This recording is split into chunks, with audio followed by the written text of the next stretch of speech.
Welcome in, everyone, to the Graham Lincoln McLean podcast, episode 176. Let's go, Eric McLean. Shout out to all of our listeners on Sirius XM, channel 371, our OGs on Apple Podcast. That's still where a lot of our listeners are tuning in, so please keep downloading, subscribing there. And hello, YouTube. Our YouTube is picking up, so please go check out YouTube. Go subscribe. We have some, obviously, clips and full episodes on there, but also some other fun little extras that you're going to want to check out. And if you're watching on YouTube, you can tell, even though Mac thought this was like some cool textured wall that we put up, that is a mattress. So we're moving. I don't normally have mattresses leaning up against a wall, but we are moving. And so, Mac, I need to shout out our guys, Tiger Moving. Yes. Who are helping us out. Every time I have moved in the last 5 years, they have moved me. I am a one moving company person, and I'm loyal to Tiger Moving. And I'm going to request that I get the Mac truck. Some people don't realize that Eric McLean has a moving truck named after him. Mac, can you please tell us what this means to you? Well, yeah, I'm glad you set it up that way because honestly, that is when I knew I had taken another level towards being more like Kelly Gramlich. That's when I knew, I don't have a truck. I took a step towards superstardom is when there was a giant moving truck with my name across the top and my beautiful bearded face from the national championship run on the side of the truck. That's when I knew it was game time. And those guys do such a great job. Just like you, they've moved me every time, and I've moved a lot. Let me tell you, I've moved a bunch. And they've taken care of it. They've hooked me up. They're the absolute best. Number one, the communication. I think that's a big thing, especially when you're moving pretty far. Luckily for you and I, these next couple moves, they're just right down the street. But when you're moving hours, I mean, you've got to have people that are on top of it, that are going to take care and protect your stuff, that are going to be efficient. They're super strong, good-looking dudes, and they get it done. So huge shout-out to Tiger Moving, as always, hooking both of us up, KG. For sure. And, Mac, last time I moved, I don't think the Mac truck existed yet. I had the Renfro truck. Not as good. That was the most reliable. Oh, that reliable. Truck was so reliable. I mean, it wasn't the fastest. Like, it didn't get me there super fast, but man, it got the job done. I mean, that truck, you can tell that truck has spent time in the film. Sure. You can just tell. I understand. You can just tell. I understand. And this is a good segue because we do talk with our guest today about Hunter Renfrow because he is a huge Raiders fan. That's right. And he's a big Hunter Renfrow Come on, fan. KG. Our guy, Jason Fitz, joining the podcast today. You guys are in for an absolute treat because he's one of my favorite people. Fitz he's one of the first guys that I really, met outside of like the ACC network family, kind of with ESPN. And he does it all. He works his tail off for this company. He's all over the place, digitally, socially, and of course on TV. He's one of the nicest people on earth. Very, very excited for him to be joining us today. Fitz teamed up with Sarah Spain back in 2020 to create the nationally broadcasted radio show Spain and Fitz, entertaining listeners with insightful conversation on the day's trending topics and under-the-radar stories. Fitz also nearly hosts every single ESPN digital show. He is all over the place, as well as hosting College Football Live, which I think he does a great job with. His story, Mac, there is no one else in sports media that has a story like Jason Fitz. And if you're a country music fan, you are going to love the first 10 minutes of this interview. I was nerding out talking country music with Jason Fitz. So let's get to our guy, Jason Fitz. Guys, I want to start with this story, Fitz, because I think it really just tells who you are as a person, and it kind of sets the stage for where I think this interview can really go. So let me take everyone back to Christmas time, 2019. It's my rookie year at ESPN. We're doing like some type of Who's In digital show, social show, and we're over at Gojo's house, and it's all these stars, right? Like it's just me and EJ. EJ, obviously, first round draft pick. He's a little bit different, but I'm just a no-name guy walking in here, seeing all these stars, like, oh my gosh, this is unbelievable. So we're doing a show. There was a segment where we were doing like legendary Christmas songs or like top Christmas songs. And so everybody's going. It was getting a little monotonous. I'm like, how can we shake this up? So I say mine, and I look dead at Fitz, our guest, welcome, and say, hey, Fitz, mine's Rudolph the Red-Nosed Reindeer. Can you sing it for me? And I don't think anyone else knew, bro, that you had like bangers and you just let it rip. So welcome to the show. I'm not going to ask you to sing, but I'm excited that you're here with us today. Yeah, well, thanks for having me. And the part of that show I'll never forget, other than that, was that Mike Golick Sr. was dressed as Santa Claus, which was such a great idea for the first like 5 minutes. And then you could see he was so uncomfortable because those digital shows, for anyone that's never watched them, they don't have any commercials. So there's never a reset. There's never an opportunity to change. And so I just remember looking at Golick Sr. the whole time thinking he is miserable and like he's going to walk out at some point. He was the biggest star in the room. We're like, just keep Senior happy. So yeah, that was a fun and memorable moment. And you're right. Like, you know, when I first started working on the morning show, sometimes on ESPN, they'd ask me to bring in a fiddle, but I don't think anybody knew that I sang too. So, you know, that was a funny moment in life for everybody to turn around at that point. Because both of the Golicks like to tell you that they're great singers, and I love them both, but no, they should stick to talking about sports. Well, you know, Mac always does his research, and I knew this, Fitz, because I remember starting to see you probably when I was still in college on like EU and some of those college football shows. And so I remember looking you up and saying, this guy's story is just incredibly unique. So let's go back. Let's start with the music piece of this.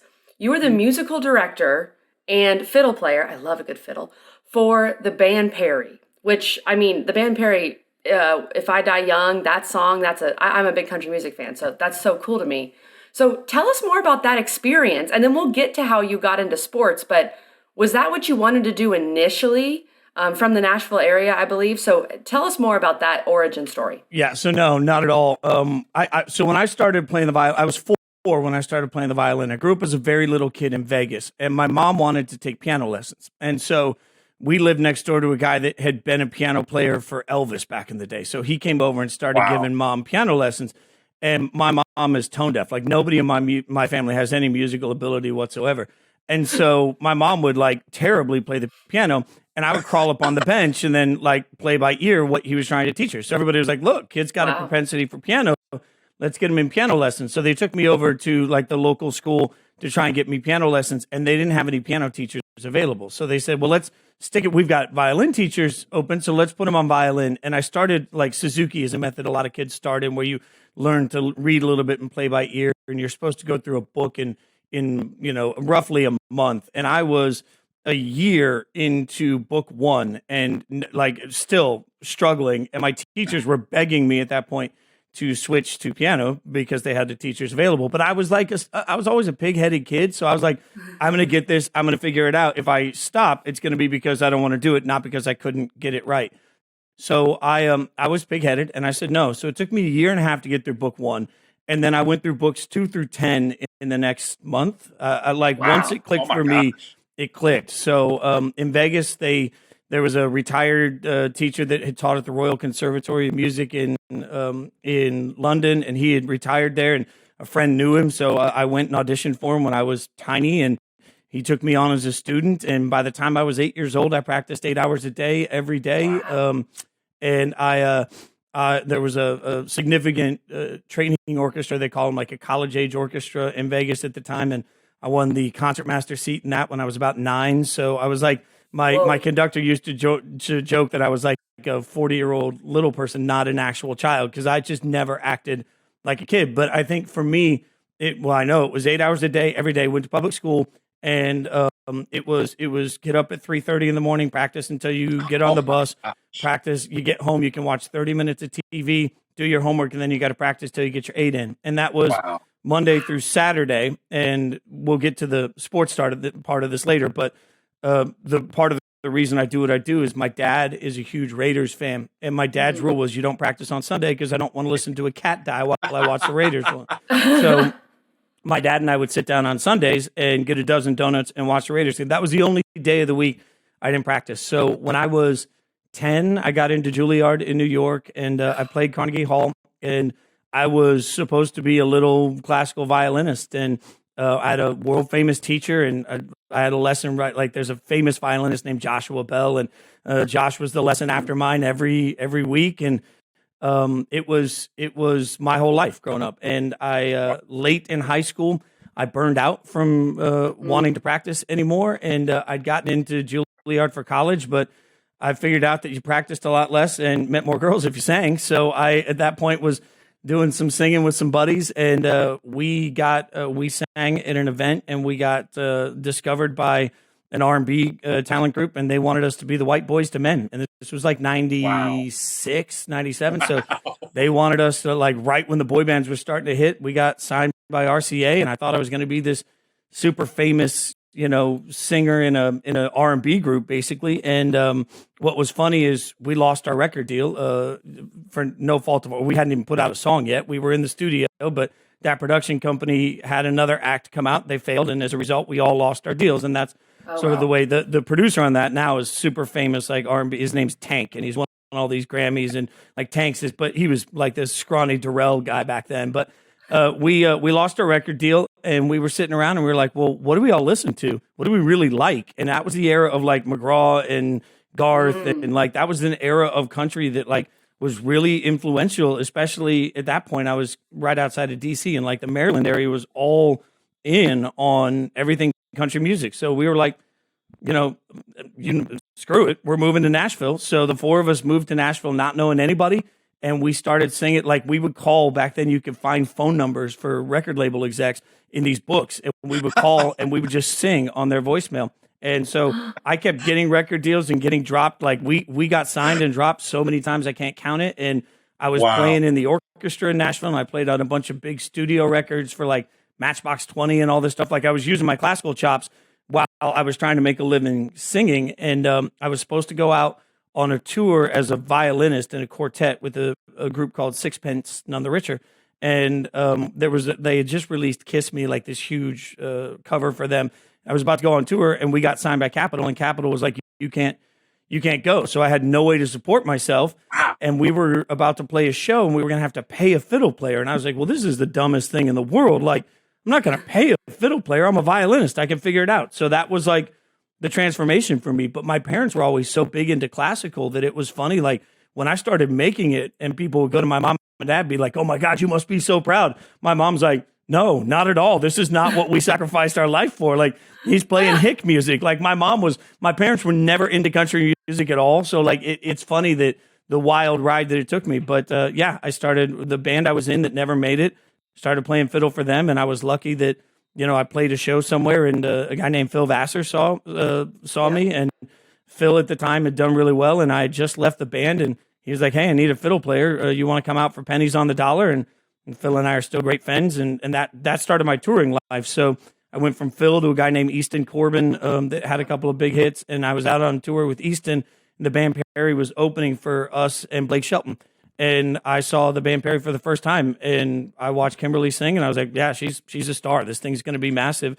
I knew the drummer for years, and I said, hey, if you guys, they had a fiddle player, and I said, if you ever make a change, I would jump on that in a heartbeat. And it was about 2 weeks later, they got a call, and they were like, hey, we're making a change and can't guarantee you the gig, but here's 17 songs, know them by tomorrow, and we'll see how this thing goes. So that was right. My first show with the band Perry was on 12 Feet of Stage on the Luke Bryan, Tim McGraw tour. If I Die Young had just come out as a single, nobody knew a thing. And you flash forward like a year and a half later, and we were playing the American Music Awards and the Billboard Awards and all these things. And I was just looking around thinking, my God, like, we made it, and it happened so fast. It was a really incredible time. That's a long-winded story. Sorry. Wow. No, I love it. I'm such a country music nerd. I love it. That's awesome. Oh, and I am now too, by the way. Like, I chose country music. So a lot of, like, I didn't grow up on Waylon and Willie. I'll never apologize for that. But I did grow up on like Kenny Rogers' Christmas record. Was a big deal to me. Yeah. So when like my band that never made it, when we toured with Kenny Rogers for like 6 months, coolest thing for me. So like, there were times that people would come and be like, I would get my fair share of grief for not growing up on Devil Went Down to Georgia, and I'm like, that's okay. Like, I'll figure that part out. But yeah, country music has been very good to me. I'm very thankful for it. Have you? That's a great kind of segue a little bit. Have you ever played Devil Went Down to Georgia though? Can you tear it up? Yeah, I mean, yes, but there's two things with Devil Went Down to Georgia. The man went to Juilliard. One. I got into Juilliard. Charlie Daniels, better guitar player than fiddle player. No disrespect to Charlie, but the other part that's weird to me with Devil is like, if you go listen to it, like the Devil won. The Devil solo is way cooler than John. So like, I never understood that part. I'm watching. I'm like, y'all really think this is just a guy like flinging a bow? But I'll tell you another long-winded story here. But I'll tell you, like, the first time I ever played a fiddle solo in my life, and the band that I was in, we were playing a club 2 nights in a row, and I spent a month, because the biggest difference between violin and fiddle, they're the same instrument.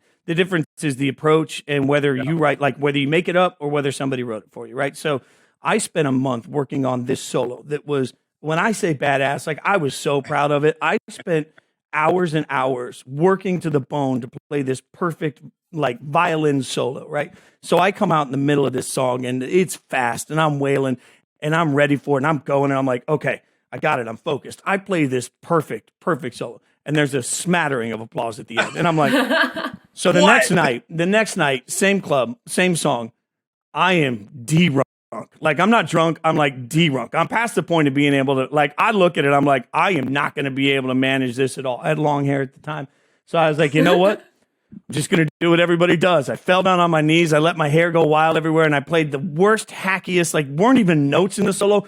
Crowd went nuts. I learned everything. Like, crowd went nuts. And I was like, okay, I get it. Charlie Daniels was onto something. Like, sometimes you just bounce your bow around and let people go crazy. That's it. Wow. That makes a lot of sense. That's unbelievable. That's unbelievable. Okay, Mac. Wait. Before we get to the transition from country music to sports, I have to nerd out a little more here, Mac. Okay. Jason, as a guy who's worked in the industry, you know country music very well. Give me your personal, we can go top 3, top 5 country acts that you, maybe of all time.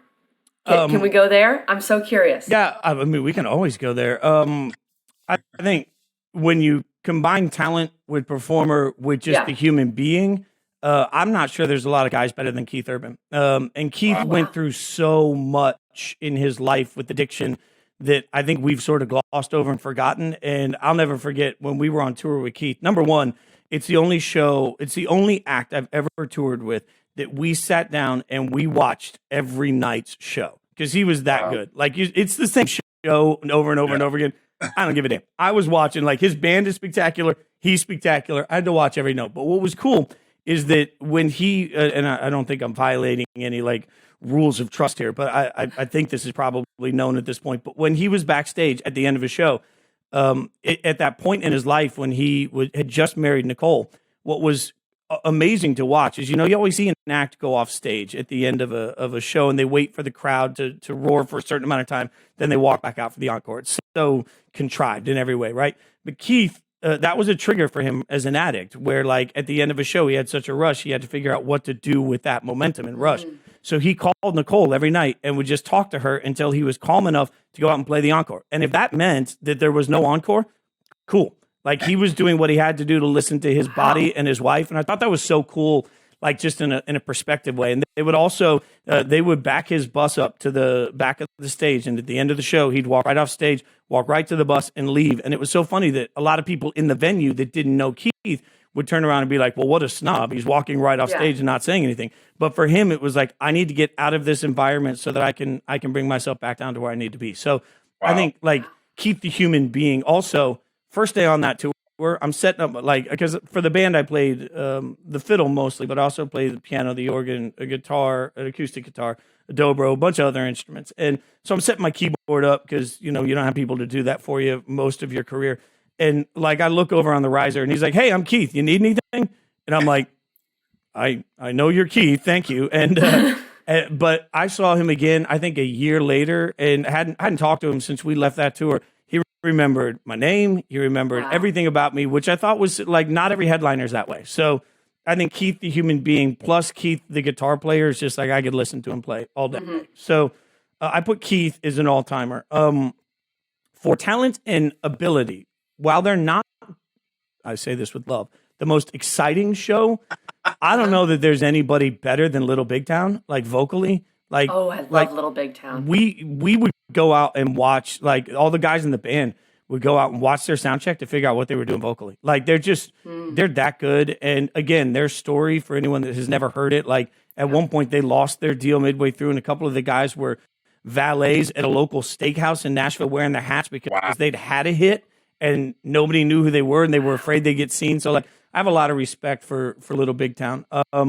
Kenny Rogers was to me is an all-time great, and also an all-time educator. Like the first night my band opened for Kenny at the time, we bombed. We were playing the Sahara in Vegas, and like it was this old, like we were these five young, like we thought we knew everything, man, and we were so wrong. And we like worked this set, and we went out. And when I say bombed, like we didn't even get applause after some songs, and it was like all these grannies that were just sitting there, and they're like. And so we're walking off stage. Kenny's standing right there. And he says, come to my dressing room afterwards. I'll tell you what you did wrong. So we went to his dressing room afterwards, and he's like, hey, this is a lesson I think of in sports all the time. He said, you forgot your audience. You performed for yourself instead of performing for the people that are here. Hear the type of music, hear the songs that they love. Here's what they want to hear from you guys. And he knew our material from our demo at that point that hadn't been released enough that he'd be like, these are the songs you should be reworking. And he gave us all of this advice. And so we did a lot of acapella work and a lot of acoustic work. We pulled an all-nighter. And the next night, same casino, we did exactly what Kenny said. Crowd went nuts. Standing ovation. Wow. They were, and he was right. And so like, I think that like, and when I decided to leave the band I was in, it was Kenny that actually called me. It was like, hey, here, you're going to leave the band. I just wanted to talk you through it, make sure you're really comfortable with the decision and tell you how I went through that process when I did it in my life. So I think that stuff is like, what's cool about country is that it truly is community. Like, you know, I can look at Jason Aldean's drummer and remember when we would all sit at a bar and we couldn't figure out who was paying the tab. You hoped you could like Irish ghost it quickly. You'd be like, hey, bye. And you hoped you wouldn't get stuck with it. Like, I think for so many of us, we grew up on these gigs together that the sense of community is part of what makes it great. And quickly, Chris Stapleton is just better than ever. Chris Stapleton. Yeah.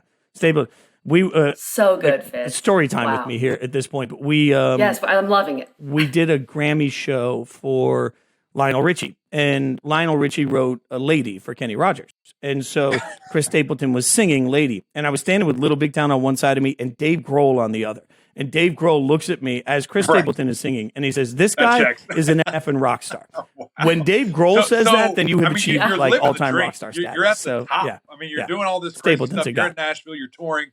I mean, it's nuts. It's absolutely insane. And then you decide to go to sports. Like, what the heck happened? How did that go about? And what were you thinking, man? What are you doing?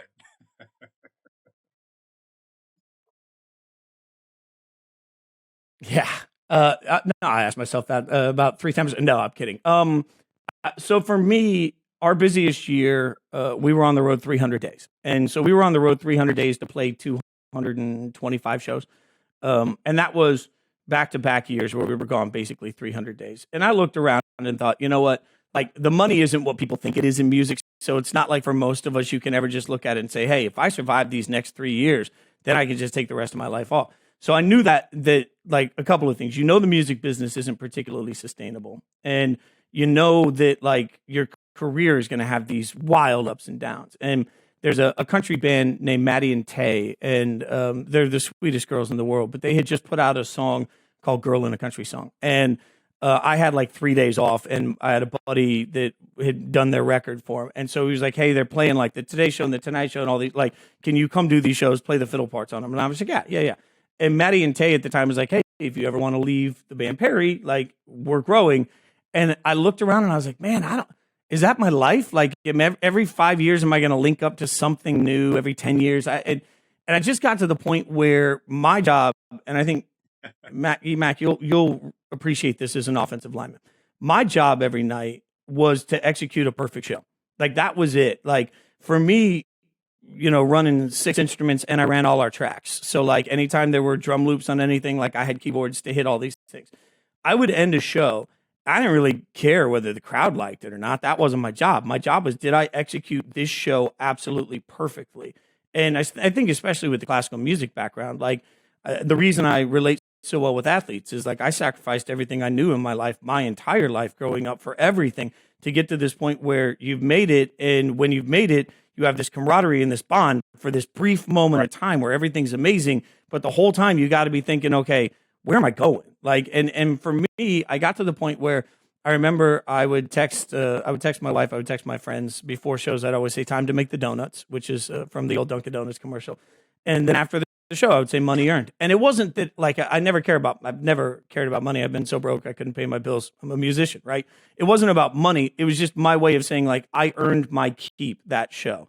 And very much for most, unless you're the lead singer of any project, you're an offensive lineman. So you don't want to be noticed until it is time for you to be noticed. And that's the way that I really took my career every day. And I remember looking around at one point saying, man, I'm thankful for what I do, and I'm really good at what I do. I think there were 3 full-time touring fiddle players at the time, and there's never been a fiddle player out of Nashville that was a music director. Like, I'm the only one. I was really proud of that, but I didn't love it. And so I sat down with some friends one day, and I was like, I don't love what I do. And a buddy of mine was like, well, if I asked 100 of your friends what you really love, what would the answer be? And I was like, sports. It's, like, because for me as a kid, sports were my release. Like, it was the time that I didn't have to focus on, like, a jacked up family. I didn't have to focus on being poor. I didn't have to focus on practicing 8 hours a day. I just focused on watching a game and enjoying it. So, like, I think for me, there was such a release out of sports that I was like, that's the one thing I love. And so I literally got on Facebook at the time. This is before podcasts were a thing. I got on Facebook and I did a tiny 10-minute podcast where I just talked about sports. And my friends were like, this is like sitting on a bus with you. It's obnoxious but entertaining all at once. So I ripped it apart. I wrote a business plan and I figured out, okay, what do I want to be? Who do I want to be? Who are my influences? What do I want to sound like? And I started a podcast where I talked to musicians about about sports and sports guys about music.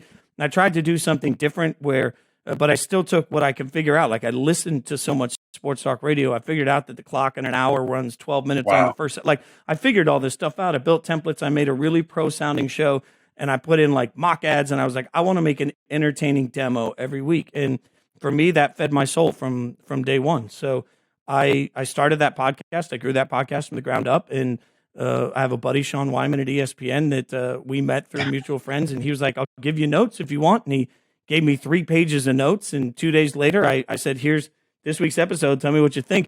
And he called and said, I've never had anybody take every note. And in 2 days, you took 3 pages of notes. I'm like, well, that's a classical musician in me. Like, I'm coachable, right? So he said, I think you have a future here. Like, I want to introduce you to people. And that started the long trajectory. But it's been brief compared to what a lot of people have dealt with. But I will say this. When I got the call to do my first show on ESPNU, College Football Live, College Football Daily. Which one do I do now? I don't know. The one that's on ESPNU. And it was me, Mike Golick Jr., and Elika Sadeghi. And when I got the call to do that, they wanted me for 10 Mondays max. Could fire me after one show. For anyone that doesn't know the business, it's called a usage deal. And so they offered me a usage deal, and I think it was like it was my total I could make out of this entire usage deal for radio and TV, if everything went swimmingly, was going to be like $12,000. So it's like, hey, here you go. This is a usage deal. So I went to the band at the time we were about to put out a new single, and I was like, hey, can I get these Mondays? I'm going to take some time and do that. And everybody was in support of it at first. And then 2 weeks before, that changed, and they were like, hey, I don't think we're comfortable with you not being available on these days. And so I looked around and was like, all right, I quit. And I quit with no idea how I was going to pay my bills, what I was going to do, or if I was going to make it. And not enough in the bank to be like, I don't have to work for a year. It was just like one of those, if ESPN offers you a show and you don't take it, you'll never get that offer again. Like, I didn't camera test. I didn't. 2016. So it was 2016. So my last show with the band was the Alaska State Fair at the end of August in 2016. That was on a Saturday. On Monday, I showed up in Charlotte at ESPNU. 5 minutes before we went live, they handed me a rundown. James Dunn was the producer of that show. I feel for him at this point. Dunn handed me a rundown. He said, here's your rundown. 5 minutes before we're live. And I said, cool, what's a rundown? I'd never seen one. I'd never experienced. I had no idea. And he's like, oh, my God. The thing that really helped me was that I'm used to people talking in my ears during a concert. Like, that's normal. And so he was like, I will talk you through every line of this. And that was my first. I had 2 phones, 2 iPads, and a laptop on stage because I was so afraid that Mike Golick Jr., who I'd watched on ESPN, was going to list some backup running back for USC that I didn't know. And I'm like, what do we do?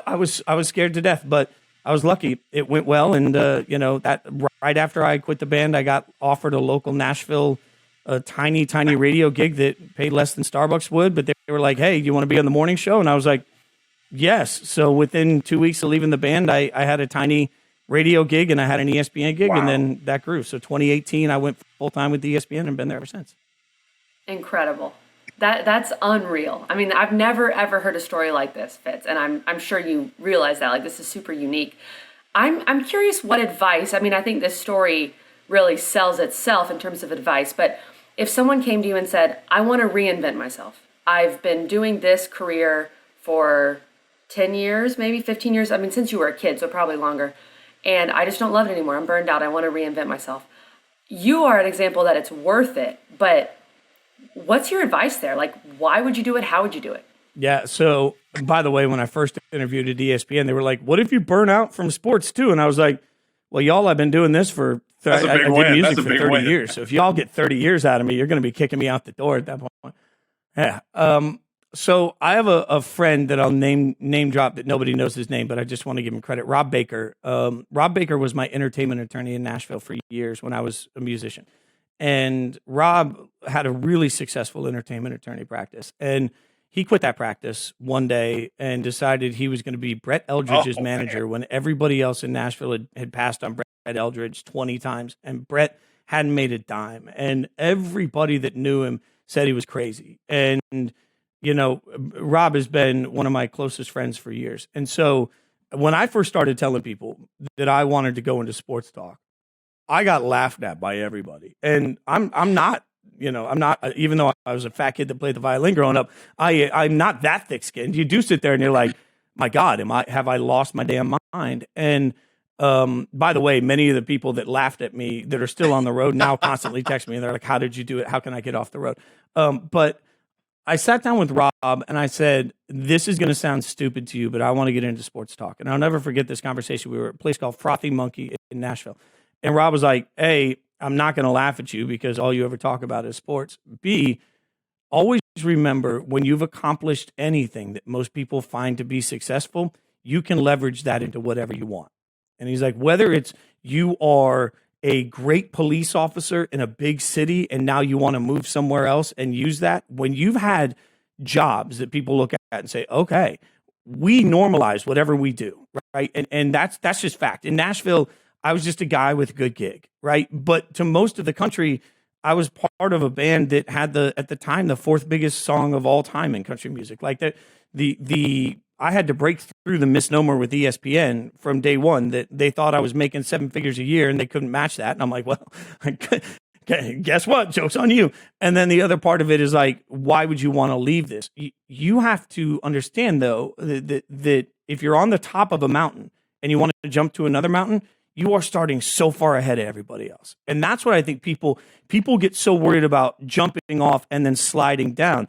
And I would challenge that if you jump off, if you're willing to admit what you don't know and you're willing to take the coaching along the way, I think that's powerful. And I was watching on a flight a few months ago, I was watching one of these, I don't know, I think it's called Wall Street, but it's like Mark Wahlberg launched like 27 businesses, and it was how he went through that process. And one of his business advisors was talking about the fact that Mark's made a lot of mistakes, but he'll always stand up and say, how do I learn from it? What do I do better? How can I get better at this? How can I learn everything? Like, respect what you don't know. And for me, I came into this from day one saying, teach me, like, coach me, let me be great at it, and I'll handle the work. Like, that's the one variable we all control is work. So like when kids come to me and say, I want to be in sports media in today's world, cool, do it now. Like, make content and don't worry about the numbers. Like I did a podcast that had Charlie Daniels, Peter King, and Fall Out Boy in the same podcast. And I was so proud of that thing. Like, I had 40,000 listens in the first couple of days. I was like,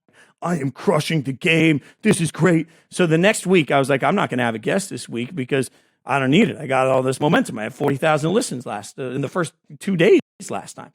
That second episode, that next episode had 12 listens total. 12. And I went in and still did an episode the next week. And for me, when I said I was going to do a podcast, I meant it. And one of the things when my podcast started to get noticed by everybody that I got asked is, how'd you manage it? Because I took a road setup with me everywhere. And I pre-taped and I did segments, and like I put up a show every single week for a year and a half. And I don't care who listened to it. My thing was like, every week I got to be proud of what I put out. Every week is my demo to get better at what I do. I can't apologize for it. I tell music kids all the time, don't hand your demo off and be like, I just need to fix the vocals. Like, no, it doesn't work that way. You're not going to be in the room. So I needed to make something I could be proud of, not apologize for, that represented me every single week. And I didn't need 100,000 listens. I needed one. I needed the right person to listen and take a chance on me. And I think in today's world, so many people are looking for get famous now. I would argue, like, worry about getting great and then let the rest of the stuff take care of itself. Like it's a constant work on your craft. So that to me, like, use your leverage, use your relationships, and then the work from there. And the one other thing I would say quickly, not that anything's quick for me, is I think EMAC can attest to this. Like, I give a damn about relationships in a big, big way. And that's benefit of the doubt. Like, if you walk into me and you don't know me and you hand me a CD and you say, hey, I'm a songwriter, I think your songs suck. That's just the way it's going to go. Like, I get handed songs all the time. Your songs suck. If we get coffee for a year and like we just hang out and we become friends and it's like, man, what you up to? Well, I've been working on some songs with people. Oh man, I'd love to hear it. Now I'm listening to everything with loving ears. And that's such a real difference. And I'm not saying invest in people because it helps you in the end. I'm saying invest in people because if you invest in people, you're doing the right thing. And there's a byproduct of that helps you in the end. I never once auditioned for a single gig I got in my life. It all came from people that knew me and they were like, hey, he's like, even at ESPN, I've never done a screen test. I've never done an early test for anything. Like, I've never had to go in and be like, hey, I said for a long time in music, if you tell me I'm going to have to play for my supper, I'm going to be fine. I'll eat. I'll make sure I find a way to do it. But I never had to prove that because at the end of the day, relationships are what really move the world. No question about that, man. I love that. That's the other thing. I love that. And I think it's been, cool to see from afar. I mean, obviously, we do very different things, but there is some crossover, and, just to see that, how intentional you are about it, and to see how following up with things and just checking on people. I mean, it's something that I also try to do. And I think it goes a long way with people, because I think we can get so caught up in this space where, if you just worry about yourself, that's a lot to deal with, but you can miss so many relationships, so many opportunities just to connect with people that, man, we're at a cool place. And there's a lot of different people, a lot of cool people that are on camera, that are off camera, that, you can make a lot of cool acquaintances and friends. And so that's really cool to kind of hear that. As we're doing kind of a transition here, you've done some awesome things with the company, with ESPN. You've covered Super Bowls, you've covered the draft multiple times, playoff selection shows, games, all these different things. Has there been a favorite or this moment where you're looking around, you're like, how the heck did I get here? How the heck am I doing this right now? So I've got two favorites for very different reasons. The NFL draft is life for me. I love it because my favorite sport to cover is college football by far. My favorite sport to watch is the NFL. And for anyone that's ever watched my work on college football, I don't have I don't care who wins. I've never had a favorite college football team. So it's great because you all think that I hate you every single week, and I'm indifferent, which is even better. But on Sundays, my life revolves around the Raiders. So bringing those two worlds together for the draft is particularly special. If I had to say any one, like, oh my God, I've made it moment, the first time I stood on the sideline of a national championship game, and you see what it means to the fans that are in there, you see what it means, like just being able, the access that we get because of ESPN to that particular game.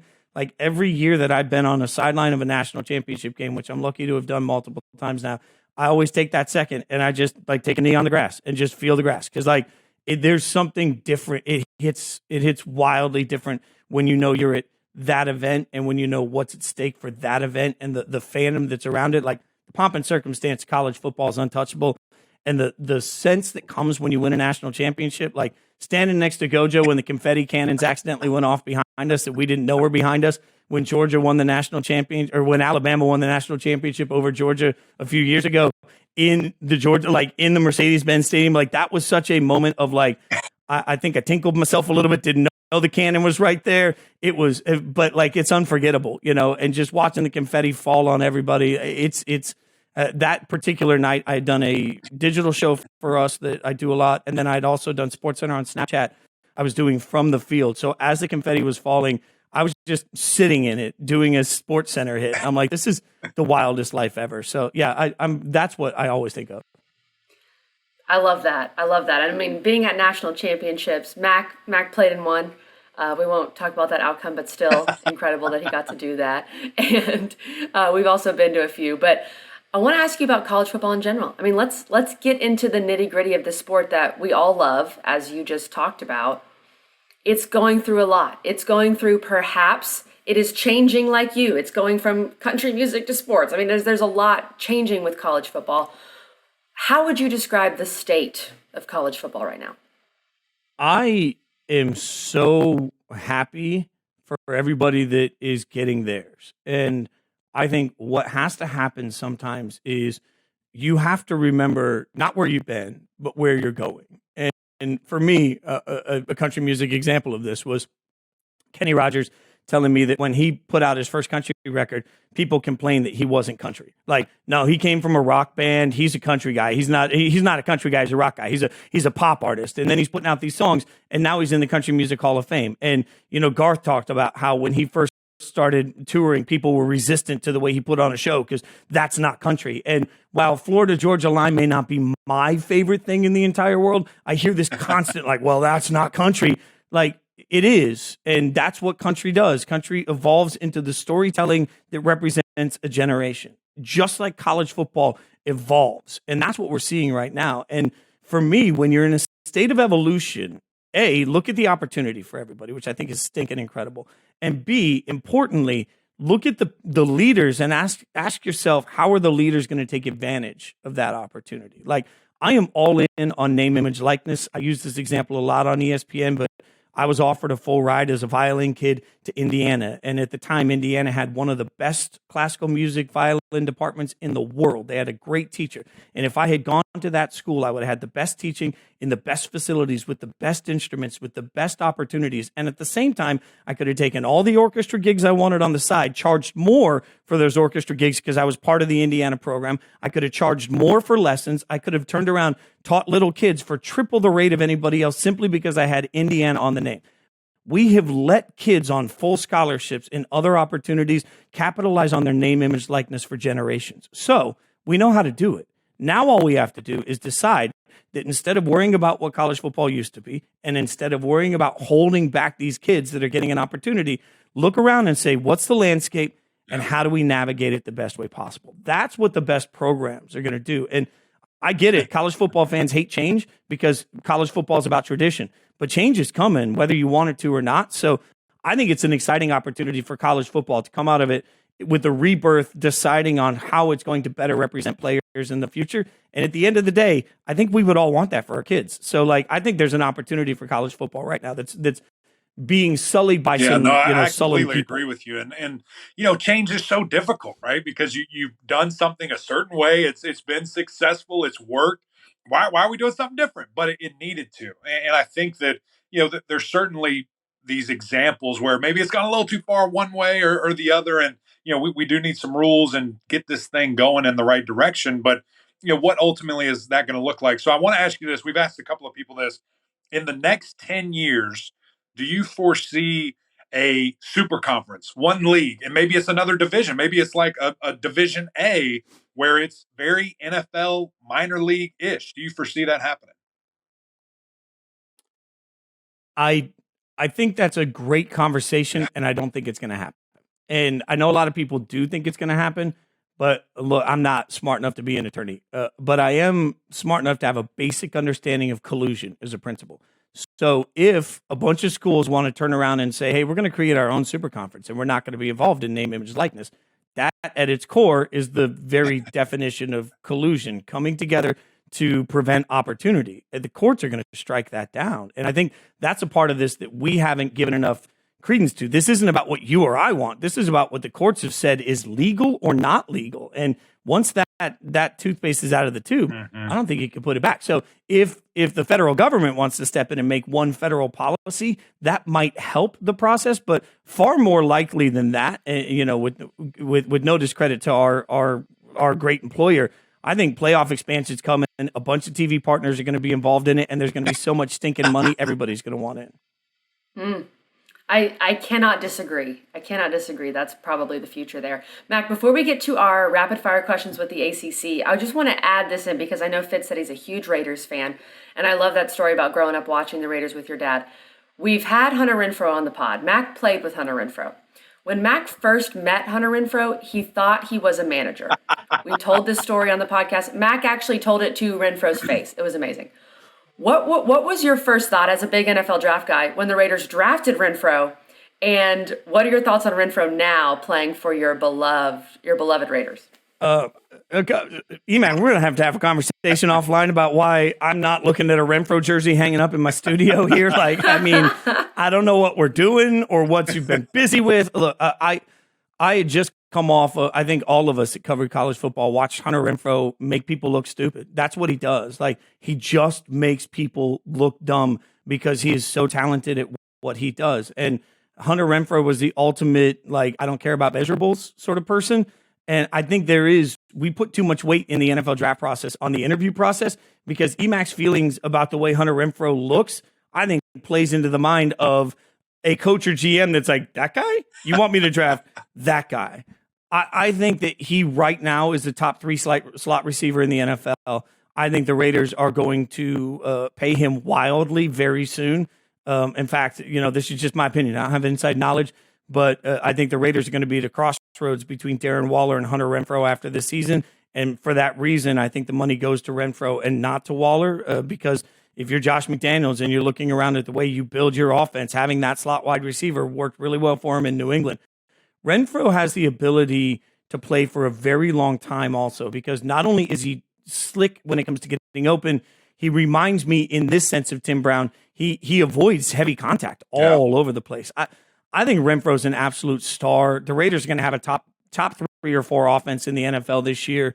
And Derek Carr to Hunter Renfrow has become such a great connection.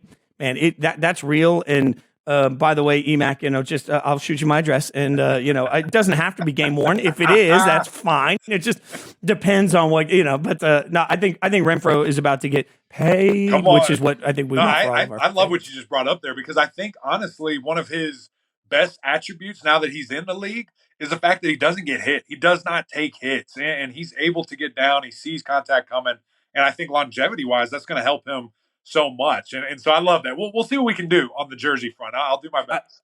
And by the way, like, this is not a new, for the NFL draft, I pitched, hey, let me get a tattoo with Max Crosby and we'll talk about life, which we did for the draft. So we spent 4 hours in the chair. I got the NFL draft logo added to my arm. He got kill or be killed, which is why he's Max Crosby and I'm me.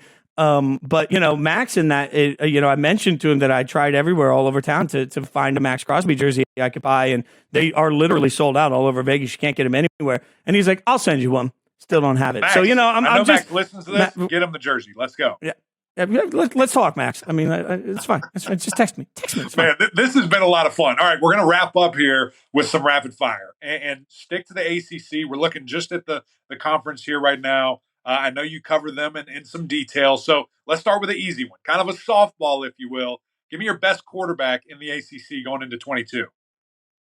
No, that's Hartman. I don't think that's a real question either. I'm all in. I'm all in on Hartman. And it's funny because I was so all in on Hartman last year that at one point I was angry texting Todd McShay about his quarterback rankings because I don't think, I don't really care about height or, McShay's a big believer in like when the ball is delivered. So he's out on some things for Hartman for delivering late. And I'm like, I don't care what you say. That being said, we always blame poor play on the players and never on the coaches. I think USC's fail has been their coaches, and Keaton Slovis is a delightful player, by the way. I think he is going to have a great year, and he has the best hair. So, I gotta be all in. Hey, he's got to keep the standard that Kenny Pickett, laid the foundation there at Pitt. Keaton Slovis is going to be kind of next man up. Yeah, and if Addison was still at Pitt, not to make anybody angry, I'd be all in on Keaton. I hear that. I think that's a great pick. I love the pick of Sam Hartman. I mean, a guy that had 50 touchdowns. There's only been 2 other guys ever do that.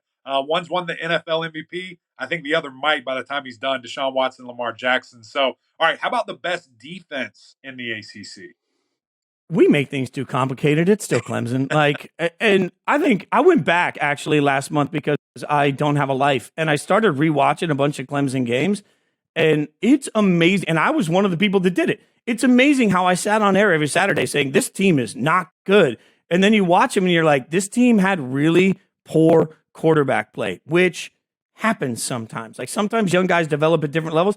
I feel like Clemson is about to do some nasty things to a lot of teams because they got a year of bonus time for young players to go in and get better throughout the course of the year. Like I'm looking at that Clemson defense thinking like it's going to be hard for me. As great as the offenses are in the ACC, which is also another, like I go off on this, but we look at the Big 12 and the offense is being great, and we don't sit there and make it a reason why defense stinks for the Big 12 the way we should. Like in the SEC, the same way we forgive that. Like I think Clemson, even if the numbers don't bear out early in the season because of the high-powered offenses, Clemson's going to be by far the best defense. Mm-hmm. Well said, Fitz. I think you're going to endear yourself to some of our Clemson listeners there.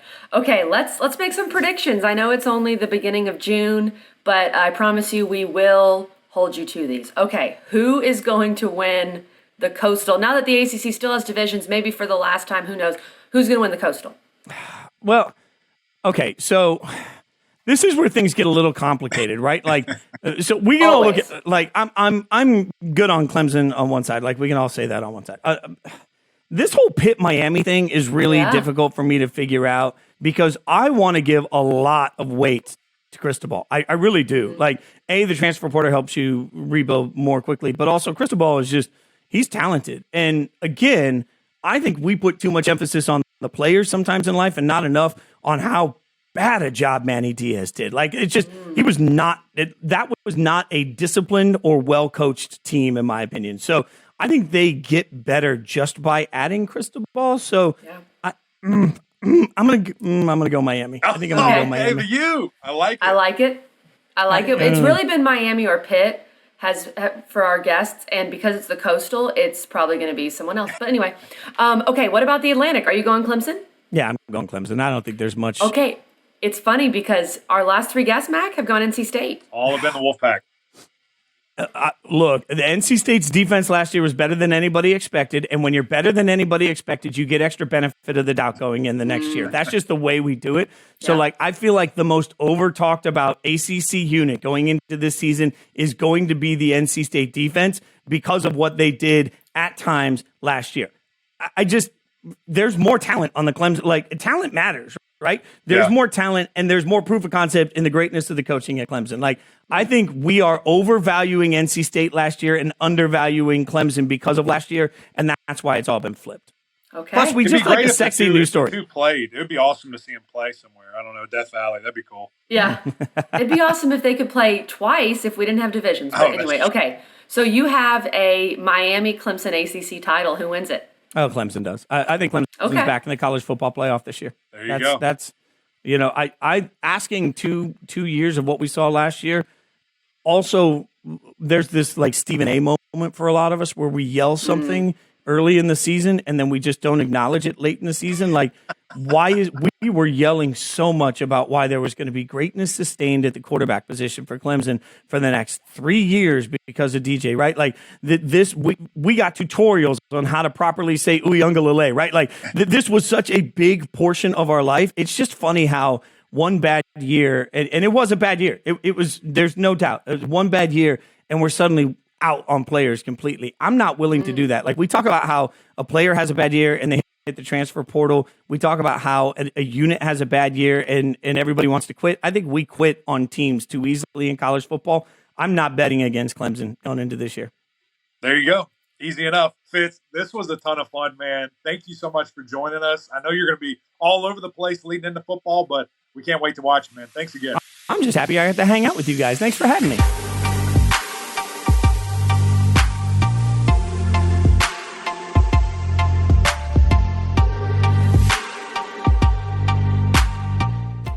Wow, KG. I mean, that was a lot of fun. I knew there was a possibility. I didn't know that we were going to go so heavy into the music stuff, but it's so interesting. I don't know why I didn't think that. It's so interesting, and I've never met anybody that has done that has gone from being a prodigy, from making it in Nashville, touring, to saying, I want to do something else. I'm going to go to sports, which is 375, which is every hour. I said 375, people. We never stop working. We work extra days. And 10 extra days. It's bonkers. You don't get weekends. You don't get holidays, which I'm sure music is very similar. I've never been on tour. Oh, yeah. But he left all of that to go do this, which it just goes to show you how special this world is. But KG, I loved what you asked him. Who was your top performer? Who's your top show? This and that. So I've got to know. I didn't tell you about this. This is right off the dome. Your top 3 just artists. I don't know if you've been to a bunch of concerts. I don't know if you've been to whatever. But just give me your top 3. Kelly's Mount Rushmore, if you will. 3 names. Go.